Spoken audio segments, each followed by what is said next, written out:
buenas tardes, ¿cómo están? Los que vinieron en la mañana tuvieron la oportunidad de tener pues como el desayuno con la marca de nosotros. Cuando nos invitaron al congreso queríamos entender realmente cuáles eran los puntos que de alguna manera teníamos en común, el tema de la alimentación saludable y el tema de la nutrición. Y básicamente he estado como muy pendiente de todas esas ponencias y realmente me voy muy sorprendido de todas las labores y de todas estas cosas que están haciendo estas personas con estos emprendimientos, pero pensaba que esas nuevas tendencias en educación de alguna manera también venían a ser muy 360 en temas de la alimentación. Y creo que cuando empezamos a entender que realmente la alimentación sí tenía un papel fundamental en temas de educación, pues básicamente quisimos traer una corta reflexión, y hay que empezar, realmente la naturaleza es el sanador de la enfermedad, y ahí básicamente queríamos entender por qué es importante acompañar toda esa tendencia en educación, toda esa tendencia en tecnología, acompañarla con una buena nutrición. Hicimos un ejercicio y analizábamos todas las especies del planeta y quisimos encontrar qué tenían esas especies en común. Todas, absolutamente todas las especies controlan su peso automáticamente.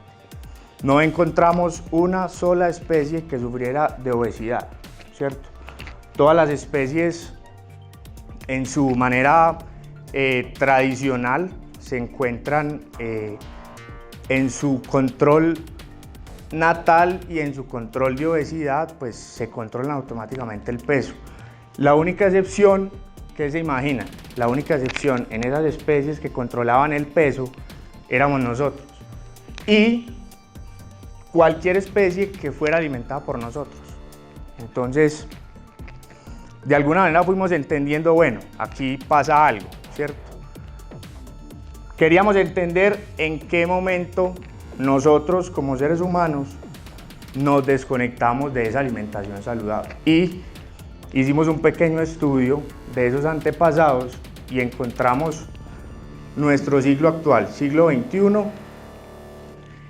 Padecemos de enfermedades crónicas. El 63% de las muertes hoy en el mundo son causadas por esas enfermedades crónicas, que son enfermedades cardíacas, enfermedades hepáticas, asma y diabetes. Principal causa de esas muertes, mala alimentación.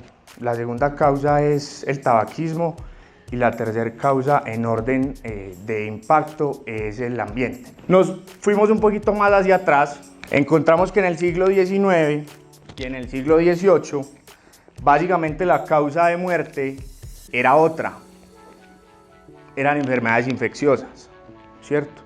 ¿Cuáles son esas enfermedades infecciosas? Las más comunes en esa época de muerte de las personas: hepatitis, neumonía, tuberculosis.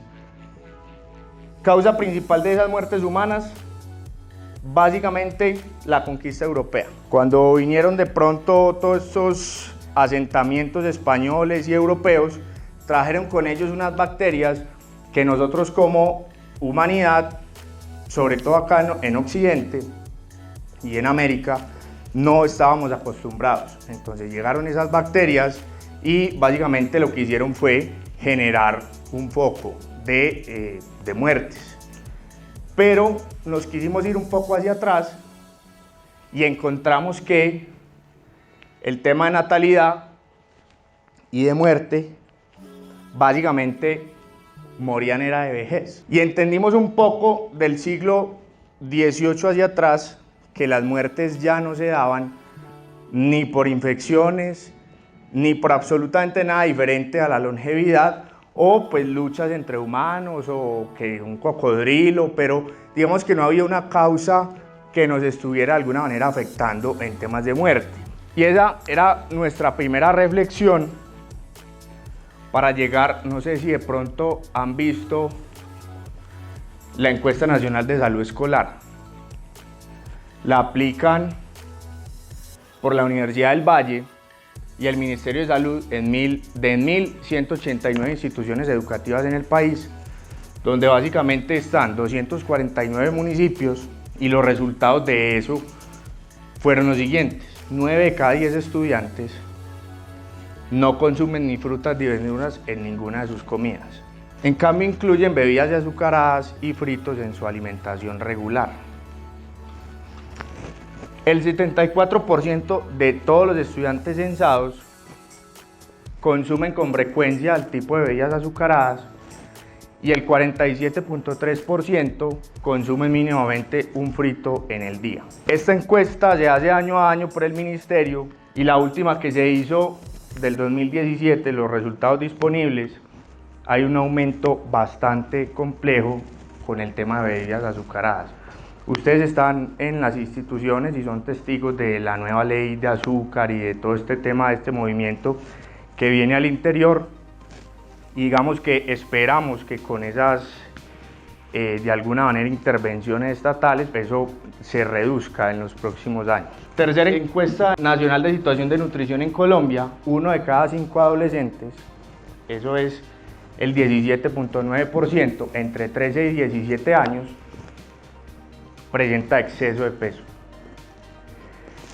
El exceso de peso es una delgada línea entre ya un sobrepeso mórbido y ya unas enfermedades, ¿cierto?, que nos van a llevar a la primera causa de muerte que vimos hoy en el siglo XXI, el 63%, que es por mala alimentación.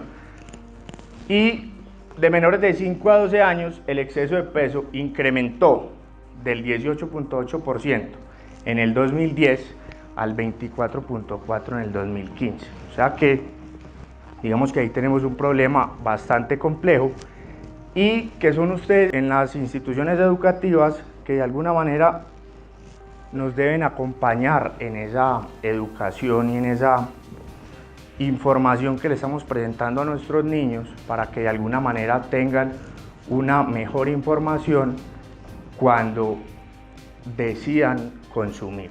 Queríamos traer más o menos cuáles son los efectos del azúcar en el cuerpo, sobre todo de los niños, ¿cierto? Y encontramos que el azúcar en el cuerpo básicamente lo que hace es que el proceso de aprendizaje se ralentiza.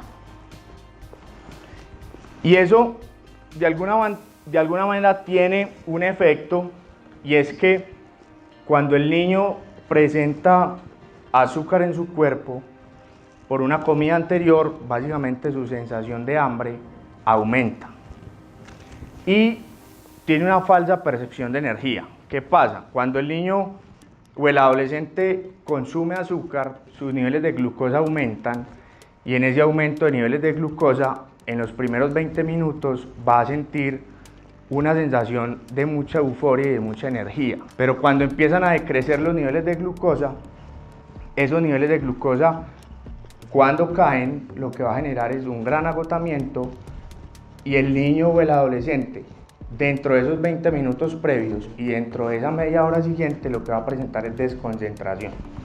Entonces podemos tener toda la tecnología disponible, pero si nuestros estudiantes de alguna manera no están con una nutrición adecuada, pues van a presentar de alguna manera desconcentraciones que no van a ser posibles, pues aumentar ese tema de la alimentación. Queríamos entenderlo y queríamos traerles ese mensaje, y es básicamente esas tendencias en educación hay que acompañarlas con una alimentación saludable.